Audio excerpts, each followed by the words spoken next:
আমি ধরুন আমার কাজ এখন খুব সত্যি কথা বলতে কি আপনাকে বা আপনার দলকে কতটা ভোটে হারানো যায়, এবার মানুষ কী করবেন সে তো মানুষের বিষয়, কিন্তু আমার কাজ এখন যেটা দল বা নেত্রীও দিয়েছেন সেটা হচ্ছে সিটটাকে জিতিয়ে আনা। কুণালদা, আপনার কাছে খুব অনুরোধ করছি, আপনি আমার একদম নিবেদন স্বরূপ অনুরোধ করছি, যদি কোথাও মনে হয় একটা উপনির্বাচনে তো আপনার সরকার গড়বে না, ভাঙবে না, যদি কোথাও মনে হয়, তো সেটাই মানুষকে বলছি, একটা সরকার গড়বে না, ভাঙবে না, কিন্তু সেই কারণেই যখন বিধায়ক চুজ করবেন তাহলে সরকারি পক্ষের লোককে করুন যাতে এলাকায় আরও ভালো করে কাজ করে। এটা আমরা বক্তৃতাতেও বলছি, আমাদের লাইনও সেটাই। না, আমি আপনার কথাটা শুনলাম আর কি। না, আমি ঠিক, আপনি যা বলেছেন ঠিক বলেছেন, কিন্তু আমি যদি এখান থেকে বিধায়ক হতে পারি, আমার মনে হবে যে সেখানে আপনার একটা বৃহৎ ভূমিকা থাকবে।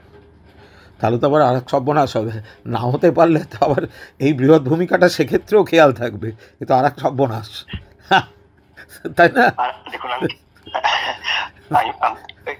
দেখুন কথায় তো চলতে থাকবে। না না না, ঠিক আছে ঠিক আছে, খেলাধুলার মধ্যে একদম একদম একদম ঠিক আছে, এটা হতেই পারে, আপনি লড়েছেন, দেখা যাক, বাকি আবার কথা হবে ভবিষ্যতে। আমি বলি যে যদি কৃতজ্ঞতা স্বরূপ, না না, যদি ভবিষ্যতেও কখনো খেলাধুলায় সে সর্বভারতীয় পর্যায়ে হোক কি রাজ্য পর্যায়ে হোক, কোথাও আপনার মনে হয়, আমি আপনাকে অ্যাকোমোডেট করার চেষ্টা করব। থ্যাঙ্কস, আপনি বলেছেন, আমার খুব একটা ওসবে আগ্রহ নেই, তবে ঠিক আছে, ভালো থাকবেন, পরে কথা হবে।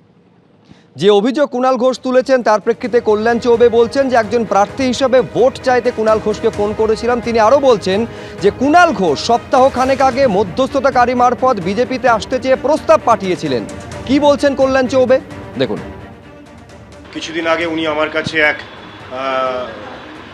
মিডিয়েটারের মাধ্যমে প্রস্তাব পাঠান, উনি বিজেপিতে যোগ দিতে চান, এবং সেখান থেকে এই কথোপকথন শুরু হয়।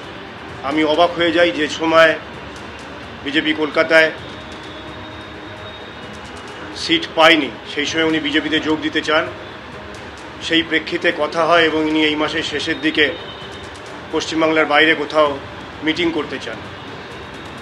এইরকমভাবে এই কথার শুরু হয়। স্বাভাবিকভাবে আমি ভোটে প্রার্থী হয়ে দাঁড়িয়েছি। আমার এবং যে কোনো প্রার্থীর কাজই হলো যে সকলের কাছে ভোট চাওয়া এবং ভোটে জেতার জন্য মানুষের কাছে পৌঁছানো। এই প্রেক্ষিতে আমি বলেছিলাম যেটা আপনারা শুনেছেন, কিন্তু যে কথা উনি বলছেন যে আমি কোনো প্রস্তাব বা ঘুষ তাকে দিতে চাইনি,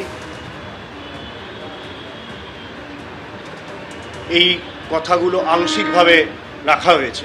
কিন্তু এই খেলার জগতে জাতীয় বা রাজ্য স্তরে কোনো ব্যবস্থা করে দেওয়া হবে, এই প্রলোভন যে অভিযোগটা কুণাল ঘোষ করছেন, এটা এডিট করা হয়েছে, এটা আমি বলি জাতীয় বা রাজ্য না, না এরকম না, এবং ওটা আংশিক ভিডিও, পুরো ভিডিওও নয়, এই পুরো অডিওও নয়। পুরো অডিওটাতে এই কথাগুলোই রয়েছে যে আপনি আমার বাড়িতে আসতেন। হ্যাঁ, আমি আপনার বাড়িতে আসতাম। উনি বইমেলাতে আমার বই উদ্বোধনে ছিলেন। তো সব বিষয় এবং কিছু কিছু জায়গায় আমার মনে হয় ডক্টরেট করা হয়েছে। দিলীপ ঘোষের সঙ্গে আমার কোনোদিন আমি বিজেপি নিয়ে কথা হলো না। আমি যাদের বিজেপির অন্যান্য দলের মধ্যে যারা পরিচিত তাদের সঙ্গে কোনোদিন বিজেপি নিয়ে কথা হলো না। আমি এই পচা কল্যাণকে বলবো আপনি আমাকে নিয়ে চলুন, এটা হাসবে লোকে শুনলে। কে কল্যাণ চৌবে যে যাকে আমি বলবো আপনি আমাকে বিজেপিতে নিয়ে চলুন, আমি যাবোই বা কেন? উনি বলছেন আগামী 2 সপ্তাহের মধ্যে আমার বিরাট বৈঠক আছে বিজেপিতে যাওয়ার। উনি তো নিজেই আমার শেয়ার দর বাড়াচ্ছেন দেখছি, আসলে ফাঁস হয়ে গেছে। উনি বলেছেন কিছু রদবদল করা হয়েছে অডিওতে, উনি বলেছেন অংশবিশেষ। আমি 100 বার বলছি, আমি তো নিজেই বলেছি অংশবিশেষ। আমি অফারটুকুনিটা দিয়েছি, যান রাত্রির 8টায় পুরো অডিওটা ছেড়ে দেবো। আজ রাত 8টায় পুরো অডিওটা ছেড়ে দেবো, দেখবেন কল্যাণ চৌবে দুঃখ প্রকাশ করেছে নির্লজ্জ বেহায় আবার সেটা নিয়ে কথা বলছে।